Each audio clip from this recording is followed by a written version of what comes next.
안녕하십니까. 오늘은 보도자료, 달라지는 부동산 거래 신고 제도에 대해서 여러분께 설명을 드리고자 합니다. 이 제도는 사실은 지금 개정된 것이 아니라 지금 현재 시행 중에 있는 보도자료입니다. 그러나 이 내용이 너무 좋아서 여러분이 꼭 알아야 될 내용으로 생각이 되어서 여러분께 소개를 해 올리려고 합니다. 그러니까 조금 현재 진행 중에 있으므로 여러분은 잘 귀담아 들으시면 아마 보탬이 많이 되리라 생각됩니다. 네, 그러면 이 달라지는 부동산 거래 신고 제도 어떻게 달라지냐면 간략하게 소개합니다. 첫째, 거래 신고 기한이 단축됐습니다.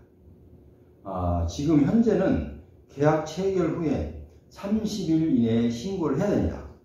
거래 신고가 기한이 단축되었기 때문에 계약 체결 후에 30일 이내에 신고를 해야만이 됩니다. 의무사항입니다. 자, 그 다음 거래 계약, 또 해제, 무효, 취소 이런 등등의 것들도 신고 의무화하도록 규정되었습니다. 자, 그러면 이 두 가지, 그러니까 거래 신고 기간 단축이 30일 이내로 되어 있는데 이 30일 이내에 신고하지 않거나 또 거래 계약 해제나 또 물론 거래를 해놓고 해제하는 경우, 무효하는 경우, 취소하는 경우도 종종 생기죠. 네, 그럴 경우에는 그 신고를 30일 이내에 여기도 해야 됩니다. 이렇게 두 가지가 강력하게 30일 이내에 신고하도록 의무를 규정하고 있습니다. 자, 그 다음에 허위 계약 신고에는 또 과태료가 부과가 됩니다. 그리고 해제 신고 지연도 과태료가 부과됩니다. 그 과태료는 3천만 원입니다. 이 서민으로서는 대단한 금액이죠. 물론 그 부동산이 거래가가 10억, 20억 된다면은 3천만 원이 그리 크지 않겠지만 우리 서민들로 봐서는 상당히 부담이 되고 큰 금액입니다. 그래서 허위 계약 신고 할 경우와 허위 신고와 허위로 계약했는데 사실과 다르게 계약을 하여 갖고 신고한 경우 이런 경우와 그 다음에 해제 신고를 지연했다. 해제가 서로가 계약이 해제되어 있는데 신고를 안 할 경우, 그 지연될 경우에는 아까 벌금 3천만 원을 과태료로 부과한다고 제가 말씀드렸습니다. 자, 그래서 이 점도 여러분께서 상당히 깊이 머리에 기억해야 될 부분인 것 같습니다. 자, 네 번째, 법인 주택거래 계약도 신고가 필수하도록 되어 있습니다.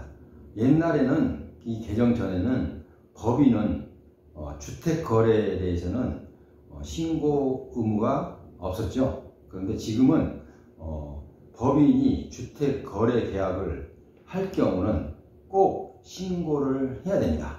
필수사항입니다. 자, 그 다음에 주택기금 조달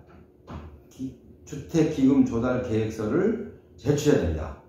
아마 이거는 정말 몇십 년 전에 아마 이런 일이 있었습니다. 예를 들면 A라는 사람이 직장 없이 그냥 별 큰 고정적인 수입 없이 집을 예를 들어서 5억 원짜리를 샀다.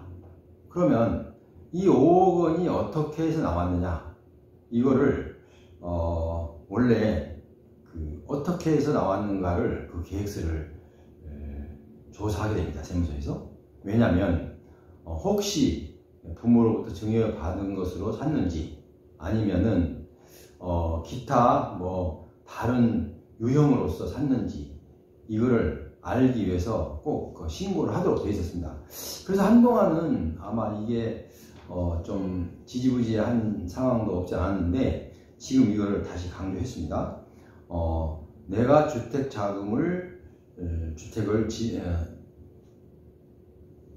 매매를 했는데, 매수를 했는데, 이 금액이 만약에 10억 주고 샀으면 이 10억이 어디에서 나왔느냐? 예를 들면 내가 지금 동안 20년 동안 계속 한 직장에서 직장 생활을 했기 때문에 고정 수입이 있었다. 거기에서 융자도 받고 또 그동안에 모았던 거 이걸로 샀다. 이거는 가능해집니다. 그리고 또 이 사람이 결혼해서 가정을 이뤘느냐 아니면 홀홀 단신이냐에 따라서 또 달라질 수 있었습니다. 왜냐하면 가정을 이루고 있으면 아무래도 지출은 좀 많지만 그래도 씀씀이가 혼자 있는 것보다는 해프지 않습니다. 혼자 있으면 자기 마음대로 결정권이 있지 않습니까? 그런데 가정을 이루면 처와 함께 항상 서로가 의논을 해서 결정을 하기 때문에 이렇습니다. 그래서 결혼을 했느냐 아니면 또 직장 생활을 계속 했느냐 아니면 다른 수입이 있었느냐 이걸 조사를 합니다. 그래서 이게 조달 계획서, 나는 이렇게 이 금액을 만약에 10억짜리 사면은 몇 억은 이렇게 준비된 거고 내가 몇 년 동안 예금을 들어서 얼마가 있고 이렇게 이제 자금 조달 계획서를 제출해야 됩니다. 그래서 지금은 주택 조달 계획서 제출을 확대 시행하고 있습니다. 자, 그러면 법인 매수 주택 여기에도 조달 계획서를 제출하게 되어 있고요. 자, 비규제 지역 6억 원 이상, 규제하지 않는 지역이지만 6억 원이 넘어가면 주택 자금 조달 계획서를 제출하게 되어 있습니다. 그리고 모든 조정 대상 지역은 해당이 됩니다. 6억이든 3억이든 일단 금액에 상관없이 모든 조정 대상 지역은 주택 조달 계획서, 주택 자금 조달 계획서를 제출하도록 이렇게 되어 있습니다. 그리고 특히 또 모든 투기 과열 지역도 마찬가지입니다. 그러니까 조정 대상 지역이나 투기 과열 지역도 내가 이 주택 기금을 어떻게 해서 마련했노라 라는 그 계획서를 제출해서 일단은 제출하도록 이렇게 되어 있습니다. 그래서 나중에 조사 후에 증여나 아니면은 불법적으로 조달한 거 아니면은 그것으로 끝나는 거죠. 만약에 근데 예를 들어서 증여를 받았는데 그거를 조달 계획에 허위 신고를 했다거나 하면 나중에 증여한 금액에 대해서 또 증여세가 추징을 되겠죠.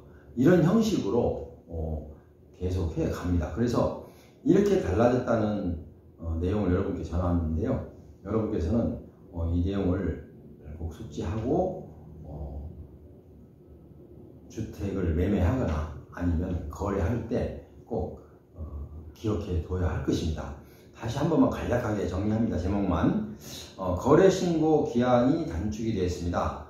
계약 체결에 30일 이내에 신고를 해야 되고요.